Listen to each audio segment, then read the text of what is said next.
Hello. आज हम लोग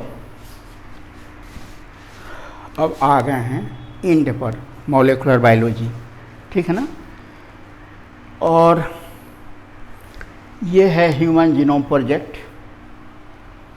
आज ख़त्म हो जाएगा, कल हम लोग फिर शुरू कर रहे हैं एवोल्यूशन, है ना। तो चलिए इसको देखा जाए। पहले से बहुत मतलब कि आज आप लोग बहुत बोर होने वाले हैं। ये बोरिंग होता है ना। इसमें डाटा खाली याद करना पड़ता है, बाकी कुछ नहीं, है ना। और कुछ बात है, इसको बताएंगे हम, है ना। तो ह्यूमन जीनोम प्रोजेक्ट, तो पहले तो ह्यूमन तो आप लोग समझ रहे हैं, जीनोम पता नहीं समझ रहे हैं कि नहीं समझ रहे हैं। तो जीनोम के बारे में सुनिए। हाफ नंबर ऑफ क्रोमोसोम्स, जैसे 46 क्रोमोसोम है ना हम लोग में, 23 क्रोमोसोम, है ना। That takes part in inheritance, जो वंशानुगति में भाग लेता है। आधा क्रोमोसोम जो वंशानुगति में भाग लेता है वो जीनोम कहलाता है। एग्जाम्पल दिए हैं, ह्यूमन है। ह्यूमन में देखिए 44 प्लस XY मेल में, 44 प्लस XX फीमेल में, ये इंडिविजुअल्स हैं, पेरेंट्स हैं। वो गैमिट बन रहा है, तो गैमिट में देखिए क्रोमोसोम आधा हो गया, और 22 plus Y, 22 plus X, 22 plus X 22 है, गैमिट बन गया उसका। और कोई भी गैमिट किसी से फ्यूज करता है, देखिए तो फिर कंप्लीट हो गया 44 प्लस XY, फिर ये जीव बन गया, इंडिविजुअल बन गया या पेरेंट बन गया।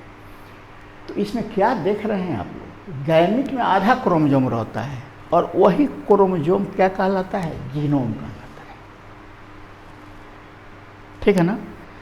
तो किसी भी डिप्लॉयड जीव का आधा क्रोमोसोम उसका जीनोम है। तो यहाँ जो जीनोम प्रोजेक्ट पढ़ रहे हैं हम लोग, तो इसका मतलब ये है कि इसमें स्टडी कितने का होगा, है ना। इसमें स्टडी होगा 22, इसमें क्रोमोसोम्स की संख्या कितनी होगी, 22 का स्टडी होगा। चूँकि ये पेयर में रहता है तो ठीक है, 22 का स्टडी हो गया तो मतलब 44 का स्टडी हो गया, प्लस X क्रोमोसोम का स्टडी होगा, प्लस Y क्रोमोसोम का। ये कितना क्रोमोसोम हुआ, 24 क्रोमोसोम का स्टडी होगा इसमें। ये 24 क्रोमोसोम्स का स्टडी इसमें किया जाएगा, या किया है लोग, ठीक है ना। अब HGP क्या है, सीक्वेंसिंग मैंने क्रमबद्ध करना, जीनोम को क्रमबद्ध करना। मतलब 44 क्रोमोसोम जो है ना, 24 नहीं, 24 क्रोमोसोम जो है ना, उसके जीन को क्रमबद्ध कर देना, क्रम में कर देना, सीक्वेंसिंग, ठीक है ना। तो सीक्वेंसिंग ऑफ जीनोम, उसी को हम लोग क्या कहते हैं, HGP कहते हैं। हो गई बात खत्म। अब देखिए, इट वाज स्टार्टेड इन 1919, 1990 में इसको स्टार्ट किया गया था, US department of energy and national health institute, है ना। इसमें देखिए क्या क्या इंपॉर्टेंट है, अपने अंडरलाइन करते जाएंगे। तो यहाँ पर समूचा याद करने की ज़रूरत नहीं है, ठीक है ना। खाली डाटा याद करना है, कुछ डाटा याद करना है। जैसे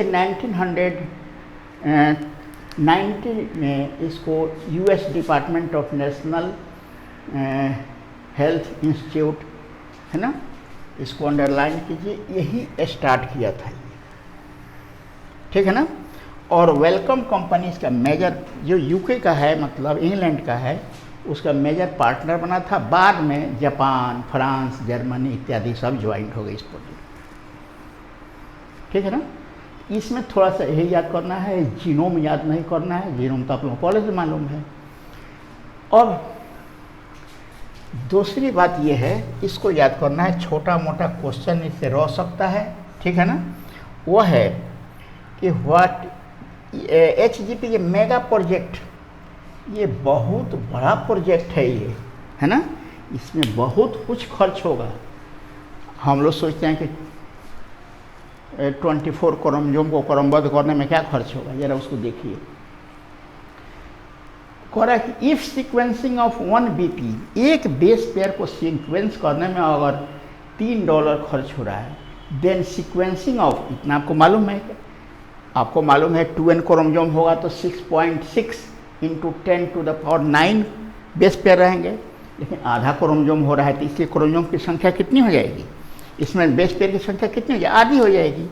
इतना बेस पेयर को सीक्वेंस करना पड़ेगा, चूँकि जीनोम कितना है, कम है, आधा है। तो आधा इसको सीक्वेंस करने में, अगर एक बेस पेयर को सीक्वेंस करने में $3 खर्च होता है ना, तो इतना बेस पेयर को सीक्वेंस करने में बिलियंस डॉलर, इतना डॉलर खर्च करना पड़ेगा, है ना।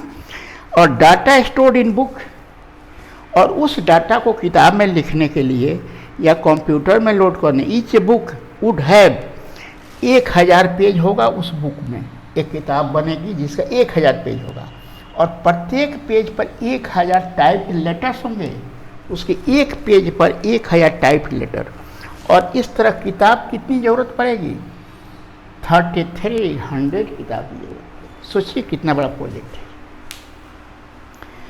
अगर एक बेस को सीक्वेंस करने में $3 खर्च होता है, तो उतना बेस को सीक्वेंस करने में बिलियन डॉलर्स खर्च हो जाएगा। उसके बाद उस डाटा को स्टोर करने के लिए किताब जो बनेगी, एक पेज में 1000 टाइप लेटर रहेंगे, और इस तरह 1000 पेज चाहिए, और इस तरह सब मिलाकर 3300 किताब की ज़रूरत पड़ेगी, 3300 किताब की ज़रूरत पड़ेगी। उसके बाद क्या खर्च होने वाला है, ए लॉट ऑफ मनी तो हो गया, स्टाफ की ज़रूरत पड़ेगी, टेक्नीशियन, कंप्यूटर्स, साइंटिस्ट, इस सब की ज़रूरत पड़ेगी, सबको सैलरी देना पड़ेगा, सब में खर्च होने वाला है। इतना खर्च है, इस चीज़ को मेगा प्रोजेक्ट कहते हैं। तो इसको आप लोग याद कर लीजिएगा, है ना, कि मेगा प्रोजेक्ट क्वेश्चन रह सकता है कि HGP के मेगा प्रोजेक्ट। तो हाँ, ये क्वेश्चन याद करना है आप लोगों को, ठीक है ना, इसको याद कर लेना है, ठीक है। अब इसका लक्ष्य क्या है, क्यों HGP, क्या ज़रूरत है वो सब काम करने का, ठीक है ना। तो देखिए, तो इसका लक्ष्य है to determine number of base pairs and their function. कितना बेस पेयर है, ये 24 क्रोमोसोम का जब मालूम हो जाएगा तो यही ना हो जाएगा, 40 क्रोमोसोम आसानी से मिल जाएगा, ठीक है ना। तो ये जो क्रोमोसोम है उसमें कितना बेस पेयर है और कौन बेस पेयर क्या काम करता है, टू स्टोर इंफॉर्मेशन डाटाबेस, और उस इंफॉर्मेशन को, जो इंफॉर्मेशन मिलेगा कि कितना बेस पेयर है, क्या काम करता है, सब उसको स्टोर करना कंप्यूटर में, ठीक है ना। और इस टेक्नोलॉजी को ट्रांसफ़र कर देना इंडस्ट्री में। अगर सब कुछ मालूम हो गया कि ये जीन इतना बेस पेयर ये काम करता है, तो क्या होगा, इसको इंडस्ट्री में भेज दिया जाएगा, इंडस्ट्री उसी के आधार पर दवा बनाएगी, बहुत सारा काम कर सकती है, ठीक है ना। तो इसका मेन ऑब्जेक्टिव था, ऑब्जेक्टिव है इसका या गोल है इसका, कि कितने बेस पेयर हैं, कौन काम करते हैं, है ना। और इस तरह उसको, उसका इन्फॉर्मेशन लेकर और टेक्नोलॉजी इंडस्ट्री में दे दिया जाए, ताकि उससे टेक्नोलॉजी वो इंडस्ट्री वाला दवा बनाए या कुछ बनाए। टू फेस इलसी एक और है, इस टर्म को याद कीजिएगा, ये भी गोल ऑफ HGP जो है ना, वो इसमें उतना इम्पोर्टेंट नहीं है, या ठीक है, चलिए इसको भी याद कर लीजिए, ठीक है ना। लेकिन इसको याद करना और ज़रूरी है, इलसी क्या होता है। अब देखिए, हम लोगों का धार्मिक देश है ये, है ना, यहाँ लोग ज़्यादा धार्मिक हैं, और इस तरह हम लोगों का DNA निकाल कर एक सेल का और उसका कोई मजाक बनाए, अध्ययन करे उसका, है ना।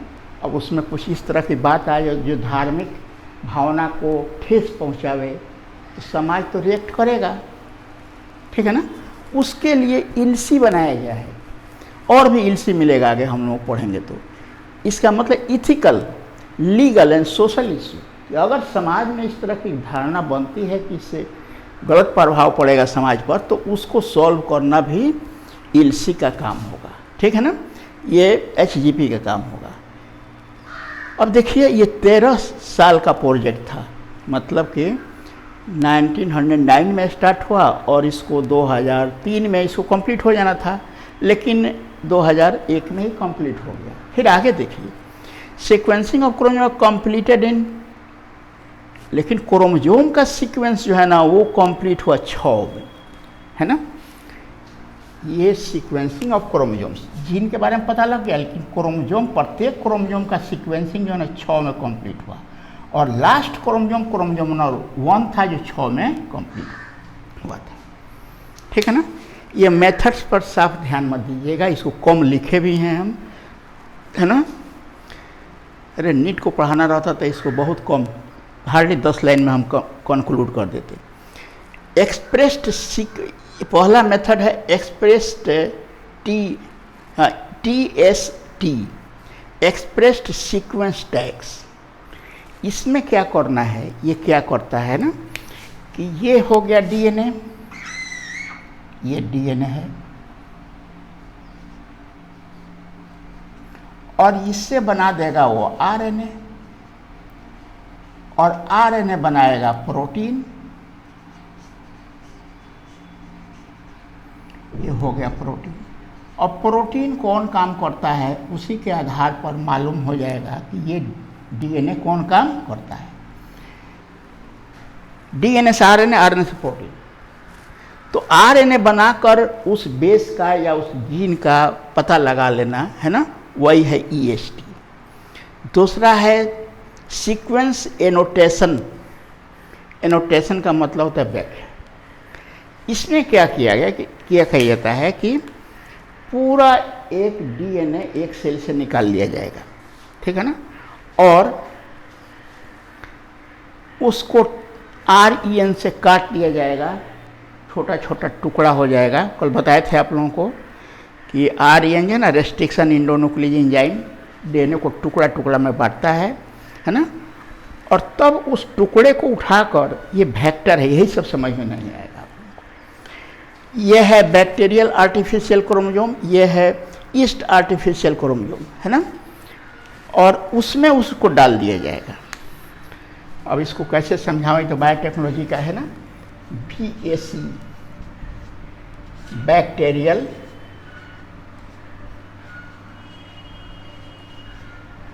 आर्टिफिशियल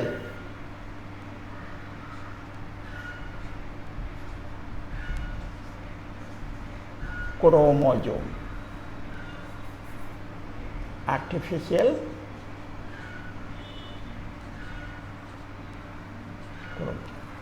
और YAC है ना, ये Y खाली यहाँ पर बदल दीजिएगा, इसका मतलब हो जाएगा ईस्ट। साइंटिस्ट सब क्या किया है कि बैक्टीरिया का आर्टिफिशियल क्रोमोसोम बना लिया है, ईस्ट का आर्टिफिशियल क्रोमोसोम बना रहा है। अब उस क्रोमोसोम में दूसरा DNA जोड़ दो, DNA बनाया है साहब, उसमें दूसरा DNA जोड़ दो, तो वो दूसरा DNA जो है ना वही काम करना शुरू कर देता है। ये बात अभी आप लोगों को जब बायोटेक्नोलॉजी पढ़िएगा तो वहाँ पर हमेशा आपको ये सब मिलेगा, ठीक है ना, इसलिए इसको पढ़ाने में थोड़ा प्रॉब्लम भी होता है। खैर इतना जानिए कि DNA को अलग कर लिया गया, फिर सबको तोड़ दिया गया, बैक्टीरियल DNA या ईस्ट DNA के साथ उसको जोड़ दिया गया। अब वो क्या होगा कि बैक्टीरिया जो है ना वो अपना काम करेगा, उसी में इसका फंक्शन मालूम हो जाएगा कि ये DNA कौन काम करता है, ठीक है ना। ये DNA बैक्टीरिया को अंदर जब दे दीजिएगा, बैक्टीरियल YAC से या BAC से जब जुट जाएगा, तब वो DNA जो है ना आपका वो कौन काम कर रहा है उसे मालूम हो जाएगा। इस तरह ये है सीक्वेंस एनोटेशन, इस पर ज़्यादा ध्यान देने की ज़रूरत नहीं है। ये इम्पोर्टेंट है, इस पर ध्यान दीजिए, क्या फीचर है इसका, क्या गुण है इसका। तो ह्यूमन जीनोम प्रोजेक्ट, तो आपको मालूम है कि ह्यूमन जीनोम हैज, उतना तो हम लोग देखें, ह्यूमन जीनोम मतलब वही 24 क्रोमोसोम, इसमें बेस पेयर आधा, उधर बताए थे आप लोगों को 6.6 × 10⁹ बेस पेयर, तो ये आधा क्रोमोसोम ना है, इसलिए कितना हो जाएगा 3.3 × 10⁹ बेस पेयर्स। अगर इसको आप बेस पेयर में निकालिएगा, NCERT में दिया हुआ है, इसे हम यहाँ लिखे हुए हैं, तो इतना बेस मिलियन बेस पेयर्स हुआ, इतना मिलियन बेस पेयर ये है, इसको याद रखना है, ठीक है ना। और average size of gene 3000 base pair, और जीन अलग होता है और बेस पेयर अलग है। अब देखिए ये बना रहे हैं आपको यहाँ पर हम एक डीएनए।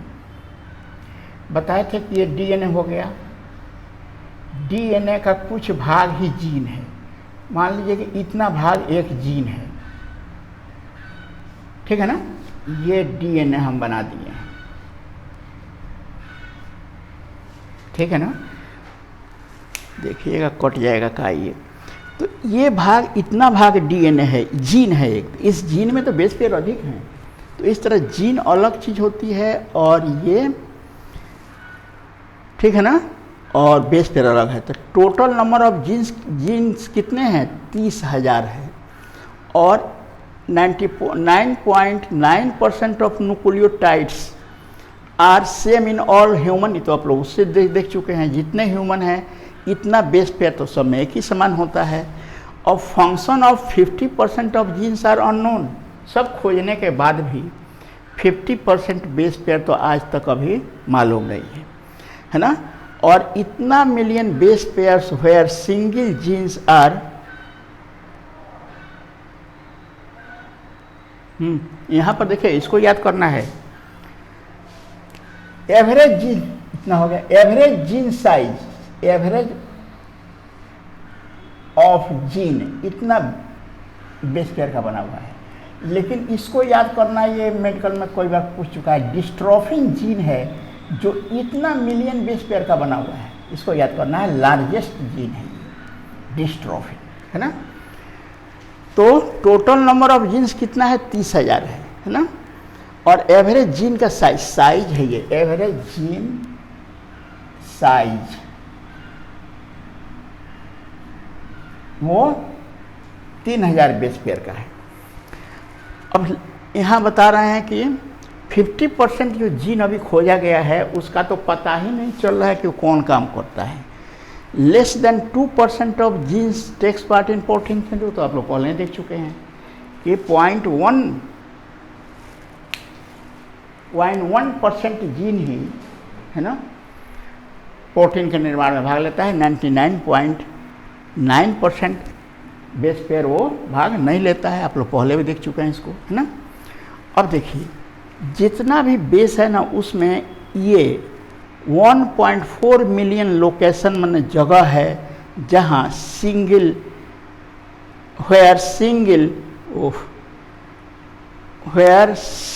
डीएनए,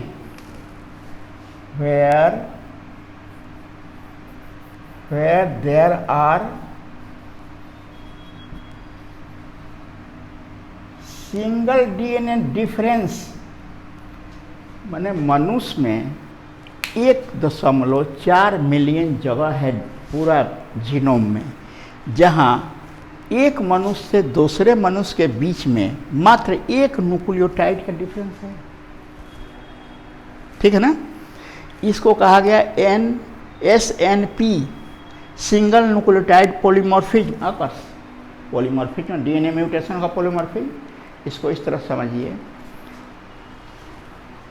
मेरा डीएनए में एक न्यूक्लियोटाइड दूसरे के डीएनए से डिफरेंट है। तो इस तरह का डिफरेंस कितने जगह है? 1.4 मिलियन लोकेशन पर है। मात्र एक न्यूक्लियोटाइड डिफरेंट है दूसरे, मतलब कि दूसरे इंडिविजुअल से या मनुष्य से, है ना। अब तो ये सब हो गया। अब एप्लीकेशन एंड फ्यूचर चेंज, ये करने इसका फ्यूचर क्या है?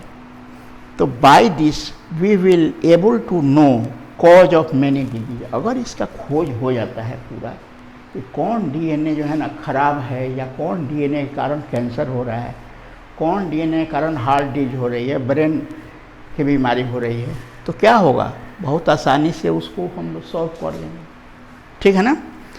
It may promise healthier and longer life. इसके चलते जो है ना हम लोगों का हेल्दियर लाइफ होगा और बहुत दिनों तक जीवन काल बढ़ जाएगा। It helps in development of bio informatics. देखिएगा इस पर चमक रहा है, ठीक से नहीं आ रहा है ये, है ना। बायो इन्फॉर्मेटिक्स है ये, और बायो इन्फॉर्मेटिक्स का मतलब ये क्वेश्चन है, बायो क्वेश्चन बनेगा तो मिलेगा ये। बायो इन्फॉर्मेटिक्स क्या है, किससे रिलेटेड है? HGP से। बायो इन्फॉर्मेटिक्स जो है ना ऐसा ब्रांच हो गया है, ठीक है, बायोलॉजी का, जिस मल्टी उसमें स्टैटिस्टिक्स भी आ जाता है, मैथमेटिक्स भी आता है, बायोलॉजी भी आ जाता है ना, और वो सब डीएनए सीक्वेंस में काम आता है। तो ये एक अलग से बायो इन्फॉर्मेटिक्स को अलग डेवलप करा देगा, बायो इन्फॉर्मेटिक्स ही बन जाएगा। ये जितना हम लोग देखे हैं डाटा वगैरह सब बायो इन्फॉर्मेटिक्स में आ जाएगा, ठीक है ना। तो यहाँ पर आप लोगों को क्या क्या याद करना है, जीनोम नहीं याद करना है, आप लोगों को तो मालूम है जीनोम, है ना, ये कब शुरू हुआ था, है ना, और कितना ये सब है बुक्स, ये मेगा, ये क्वेश्चन शॉर्ट क्वेश्चन हो सकता है, HGP ये मेगा प्रोजेक्ट। अब गोल ऑफ HGP में ये LC वाला और जरूर याद कर लेना है ना, हाई याद नहीं भी कीजिएगा तो काम चलेगा। EST का मतलब हो गया कि DNA से RNA बनाओ और RNA से प्रोटीन बनाओ, और प्रोटीन कौन चीज़ बना रहा है, वो स्ट्रक्चर बना रहा है, फंक्शन कर रहा है, उसके आधार पर बेस का फंक्शन या जीन का फंक्शन हम लोग मालूम कर लेते हैं। लेकिन ये सीक्वेंस एनोटेशन जो है ना इसी पर काम किया गया था, है ना। अब ये पूरी तरह समझ में तब आएगा जब हम लोग बायोटेक्नोलॉजी पढ़ेंगे, उसमें से बहुत कुछ याद करना है, बहुत डाटा उसका रहता है। सैलिएंट फीचर्स ऑफ HGP, है ना, कि HGP का सैलिएंट फीचर्स है ना, कितना नंबर ऑफ जीन्स हैं, है ना, सबसे बड़ा जीन कौन है ना, और कितने जीन के बारे में मालूम है, 50% मालूम है, 50% के बारे में कोई मालूम नहीं है। प्रोटीन के निर्माण में less than 2% of genes takes part, ये भी याद करना है ना। और ये भी याद करना है कौन, SNPS सिंगल न्यूक्लियोटाइड पॉलीमॉर्फिज्म जो है ना कितने जगह पर होता है, तो वो याद करना है 1.4 मिलियन लोकेशन पर। क्या फ्यूचर है इसका, अगर ये सब ठीक हो गया, सब कुछ मालूम हो गया, तो इसका तो बहुत फ्यूचर है। हम लोग तो बीमारें नहीं पड़ेंगे, जहाँ DNA खराब होगा उसको हटाकर दूसरा DNA दे दिया जाएगा, इसको सुधार दिया जाएगा। तो इसलिए इसका फ्यूचर तो बहुत है, काम बहुत होना चाहिए। प्लांट वगैरह का तो बहुत सारा HGP नहीं, मान लो राइस के human genome, rice genome project, mustard genome project बहुत तैयार कर लिया गया है, लेकिन ह्यूमन पर थोड़ा अभी बहुत काम बाकी है, ठीक है। तो इसमें जहाँ जहाँ याद करना है, इम्तहान के लिए शॉर्ट क्वेश्चन के लिए इसी को याद करना है, बाकी ऑब्जेक्टिव के लिए LC है या वो सब डाटा है उसको याद करना पड़ेगा। ये छोटा है, आप लोग खबर कर देखिएगा, इसको लिखने में दिक्कत तो नहीं होनी चाहिए, और इसको हम चाह रहे बेकार हो जाएगा, इसको पढ़ाते रह जाएंगे हम, है ना, इसलिए इसको कर दिए। ये आज ख़त्म हो गया पूरा मॉलिक्यूलर बायोलॉजी। अब कल हम शुरू करने जा रहे हैं इवोल्यूशन, ऑर्गेनिक इवोल्यूशन, ठीक है ना। तो ठीक है।